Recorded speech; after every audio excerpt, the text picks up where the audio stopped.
In the last section, we created a deploy.sh file. So inside this file, we have to do our image building, apply some configs, and imperatively set the latest images. Now, I've repeated this series of 3 steps right here like 5 or 6 times, and I'm sure you're tired of me saying it. The reason that I keep talking about these 3 steps right here is that it's actually going to be a little bit more challenging than it might seem at first glance.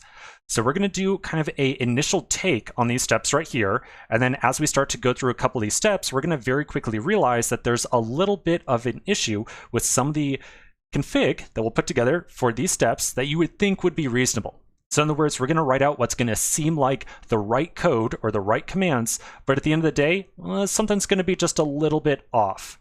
All right, so let's get to it. Inside my deploy.sh file, we're going to first write out a series of commands to build each of our different images and then push them each off to Docker Hub. So I'm going to do a Docker build. I'm going to tag it. I'll put in my Docker ID. We'll do our multi-client first. I'll specify the Docker file location, which is /client Dockerfile. And then I will also specify my build context of /client. Now I'm going to zoom out for just a second so you can see that entire line. Okay, so there it is in entirety.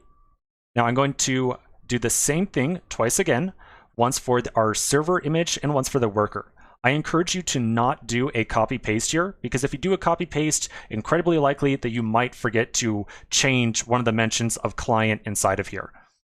All right, so we'll do a Docker build, Docker ID, multi-server, server, Docker file, and server. So now at this point, I want you to double check 3 locations. 1, 2, 3. Those should all say server. You should not see any mention of client on the second line. And we'll do the same thing a third time around. So I'll say Docker build -t, worker,